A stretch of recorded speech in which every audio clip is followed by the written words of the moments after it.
27 রোজার রাতে সন্তান ফোন দিয়া বলে, বাবা আমি আগামীকাল রওনা দিলে রাত 2টা-3টায় গিয়া ঢাকায় নামবো, আমি সাহারি তোমাদের সঙ্গেই খাবো। মা বসে আছে, মায়ের সন্তানের বাবাও বসে আছে, সন্তান আসবে। রাত্র 2টা-3টা হয়ে গেছে, সাহারির সময় হয়ে গেছে, সন্তানের খবর নাই। শেষ টাইমে মা বাবা সাহারি খেয়ে ফজরের নামাজ পড়ে দরজার মধ্যে অপেক্ষা করতেছে, সন্তানের খবর নাই। 8টা, 9টা, 10টা বেজে গেছে, মায়ের মনটার ভালো লাগে না। স্বামীকে ডেকে বলে, স্বামীরে আমার সন্তান কই, আমার মনটা ভালো লাগে না, একটা ফোন লাগাও।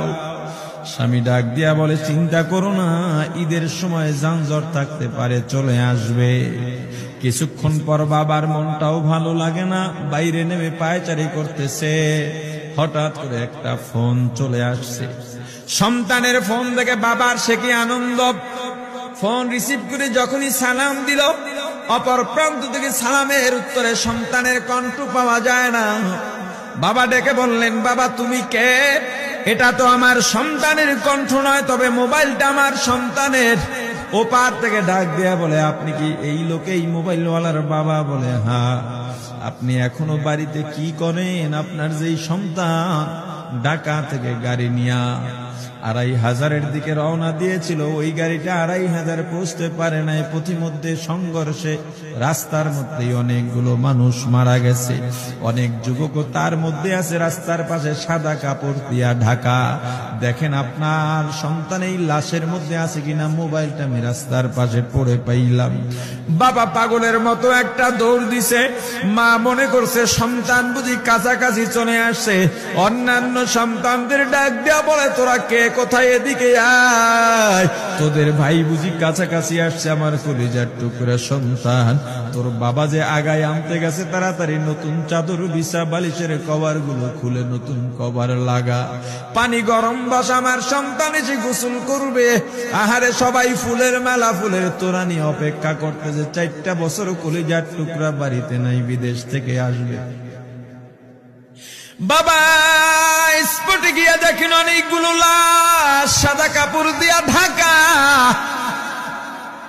একটা একটা মাথার উপর থেকে কাপড় উঠান আর কৌতূহল বাড়তেছে, কাপড় উঠান আর কৌতূহল বাড়ে। হঠাৎ তাকায় দেখে কলিজার টুকরা সন্তান লাশের মিছিলে শামিল হয়ে গেছে। বাবা সন্তানকে ধরে কাঁদেন আর বলেন, বাবা এত আদর আপ্যায়ন, তোর জন্য এত প্রস্তুতি রে বাবা, তোর মা তোর পথে বসে আছে রে বাবা, কি জবাব দিব বল? তুই যেদিন রওনা দিয়ে বিদেশ চলে গেলি, তোর মা সারা রাত ঘুমায় নাই, দরজায় গিয়া তোর পথের দিকে তাকা রইছে। কত রাত আমি মা আমি বাবা দেখলাম, তোর মা গভীর রাতে বিছানায় নাই, খুঁজতে খুঁজতে দেখলাম দরজায় গিয়া তোর মা কাঁদে। কত রাত তোর মা তোর জন্য নামাজ পড়তে পত্রে রাত্রটা নির্ঘুম কাটায় দিছে রে বাবা। কত রাত তোর মা তোর জন্য দোয়া করতে করতে নির্ঘুম রাত্র কাটায় দিছে। এই 4 বছরে 8টা ঈদ, ঈদের সময় আমরা নতুন কাপড় কিনছি, নতুন কাপড় পরছি। তোর মায়ের জন্য আমি নতুন শাড়ি এনে খাটের উপরে রাখলাম। ঈদের নামাজ পড়ে এসে দেখি কাপড়টা খাটের উপরেই আছে, তোর মা প্রথম ঘরেও নাই, মাঝের ঘরেও নাই, পেছনের ঘরেও নাই। খুঁজতে খুঁজতে গিয়া দেখি তোর মা কিচেন রুমে আছে। ওই নাস্তা নাড়াইতেছে, দুধ নাড়তেছে, দুধ উথলাইয়া পুইরা যাইতেছে, খবর নাই। আমি তাকায় দেখলাম তোর মায়ের 2 চক্ষু দিয়া টপ টপ করে পানি পড়তেছে। ডাক দিয়া বললাম, ওরে বিবি, ঈদের দিনে তুমি কেন কাঁদো? তোমার জন্য শাড়ি আনলাম, সেটাও কেন পরলা না? তোর মা জবাব দিয়া বলছি, স্বামী গো, আপনারা যখন নামাজের জন্য রওনা দিয়া গেলেন, আমার অমুক সন্তান আপনার সঙ্গে যায় নামাজ দিয়া নতুন পোশাক পরে নামাজে রওনা দিয়েছে, কত সুন্দর লাগছে দেখতে। হঠাৎ করে তাকায় দেখলাম আমার কলিজের একটা মানিক আপনাদের সাথে নাই। আমার মনটা আর ভালো লাগে না। আমি ফোন দিলাম আমার মানিকের কাছে। ফোন রিসিভ করে বলে, মা নাস্তা বানাইছি, খাইছি, এখনো ছুটিতে আছি, আনন্দ করতেছি, ঘোরাফেরা করতেছি, কিন্তু আমি মায়ের মন। আমি বললাম, বাবা তুই আমাকে পেটে ধরিস নাই, আমি তোকে পেটে ধরছি। আমাকে খুশি রাখার জন্য কত কথাই না বললি। ঈদের টাকা পাঠাইলি, তোর টাকা দিয়া তোর বাবা জামা কিনছে, তোর ভাইরা জামা কাপড় কিনছে, তোর টাকা দিয়ে পরিশ্রমের টাকা দিয়ে আমার শাড়ি কিনছে, গহনা কিনছে, কিন্তু তোর পাশে আমি হাতুড়ের বাড়ির শব্দ কেন পাই? আমার সন্তান বলতে চায় না, পরে বলে, মাগো কাজ করতে আসছি, টাকা নিয়ে কাজ করি, ঈদের দিনেও আমাদের ছুটি দেয় না। ওরে স্বামী বলে, ঈদের দিনেও যেই সন্তান কাজ করে, এই শ্রমের টাকার শাড়ি আমি মা কেমনে পরব রে? ওরে বাবা, আজকে তুই আসবি, খবর শুনে তোর মা এক সপ্তাহ আগের থেকে ঘুমায় না, তোর জন্য কত রঙের পিঠা বানাইছি,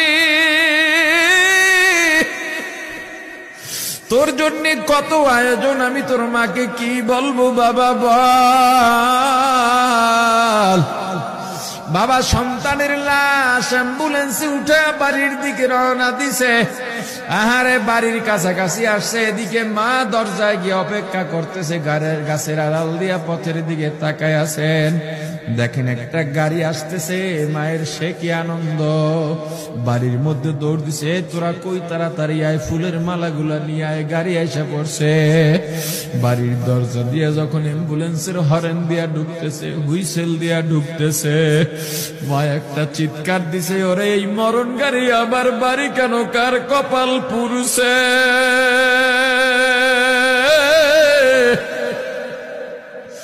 অ্যাম্বুলেন্সের দরজা খুলে তাকায় দেখে কলিজার টুকরা সন্তান